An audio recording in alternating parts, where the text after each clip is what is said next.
Hello, hello. Welcome to Reading Time. My name's Time, and this week we're reading The Graveyard Book by Neil Gaiman. Let's get to reading.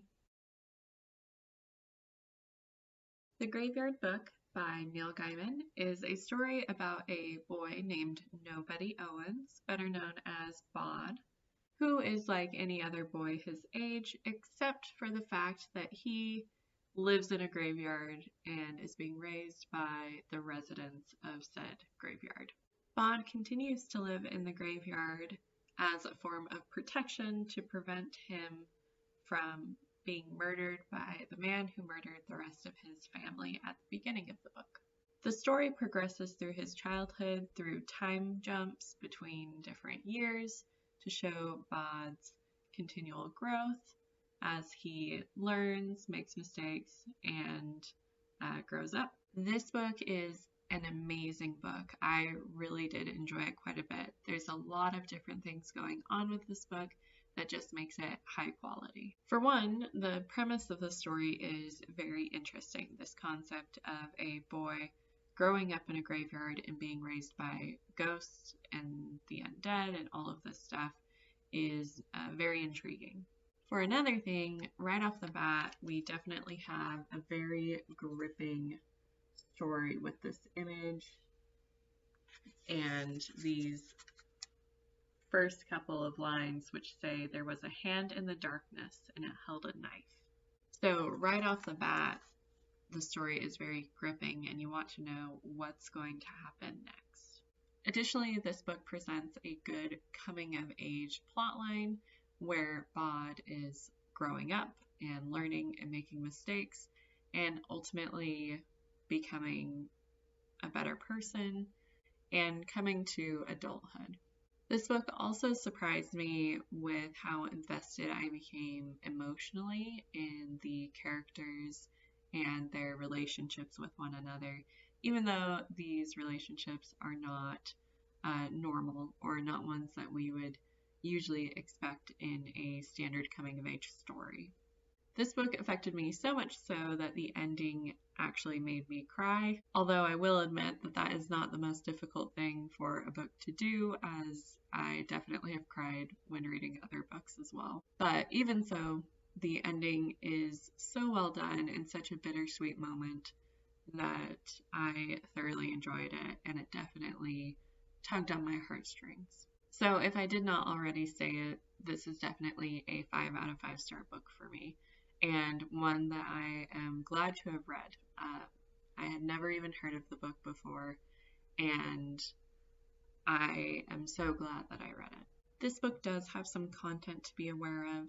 As I mentioned, Bod is hiding from the man who murdered the rest of his family, and we actually start the book right after his family has been murdered, and so there's definitely some violence in this story through that storyline. And then also we do get a little bit of information about how some of the ghosts in the graveyard died, and one in particular was burned after being drowned, and so there's definitely some violence in some of these histories and some fighting that we see. As far as substance usage goes, there is some alcohol seen throughout the book, but it's always consumed by adults and it's never consumed in excess. And then a little bit of other content to be aware of. This book does contain a little bit of bullying at one point.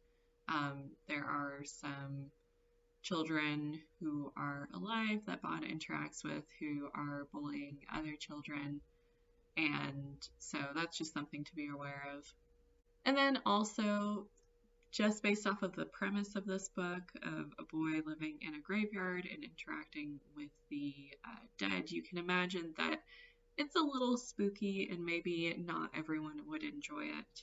I wouldn't necessarily say that I personally was ever very scared, and I'm not someone who generally enjoys scary things.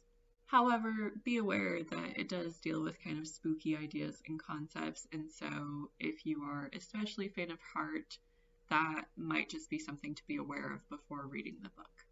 Now, with that being said, I think this book could be read by anywhere between 4th through 8th graders. I think that the interest would be perfect for this age range. However, I do think that people who are older than that 8th grade level would thoroughly enjoy it as well. If I were to teach this book, there's a couple of different angles that I would recommend looking at it from. The first would be a discussion of epitaphs.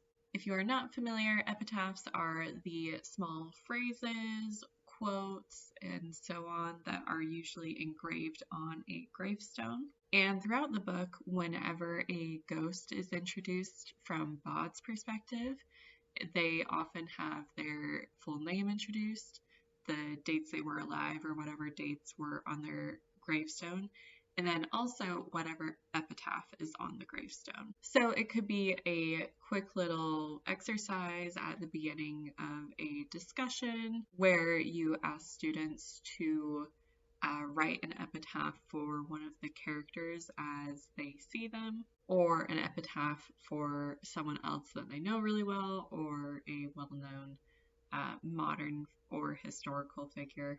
Another thing that could be discussed with this book is symbolism, especially symbolism surrounding death, as different cultures definitely have different symbols for death. It would be really interesting to maybe also look at other stories from around the world relating to this topic.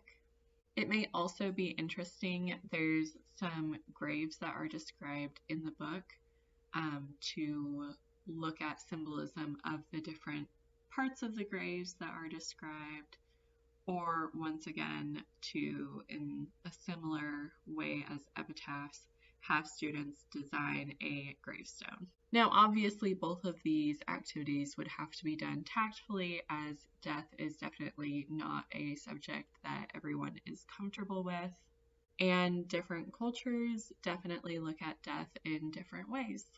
But if you feel like your students or readers would be intrigued by this or would find this to be an interesting activity, it's definitely one that could be really interesting to do. Another really cool thing that could be paired with this book is to actually go to a graveyard and take a look at the gravestones that are there. If you are interested in genealogy, then I know that there are definitely service projects out there for taking pictures of gravestones to help people find information about their dead ancestors. So there's really a lot that you could do with this, and I do think that this book would be well paired with the time of year that I'm reading it, right before Halloween, because of kind of the spooky nature of it. So as I said, the Graveyard Book is definitely one that I would highly recommend. And I will be reading another Neil Gaiman book next October. We'll be reading Coraline. I wasn't quite ready for that one this year because I've heard that it's actually pretty scary. I don't actually know how much of the case that is, but we'll be reading that next year. For right now, though, let's take a look at the poster. The Graveyard Book is right down here next to Percy Jackson, and as you can see, it's a nice little grave with some flowers out front. And believe it or not, we are now a quarter of the way through these 100 books. I have read 25 out of the 100, so we have 75 left to go, but I don't know, it feels like it's flying by a little bit. If you are interested in recommending any other books to me, feel free to let me know on social media, or if you know me personally, you can always reach out by other means as well. Pretty soon I'm going to try and do a couple of other book reviews that are outside of the 100 Kids book list, because eventually I will read through all 100 books and I don't necessarily want to stop reading and reviewing at that point. For those of you who watch my videos or follow me on my social pages or are subscribed to the YouTube channel, thank you so much for showing your support.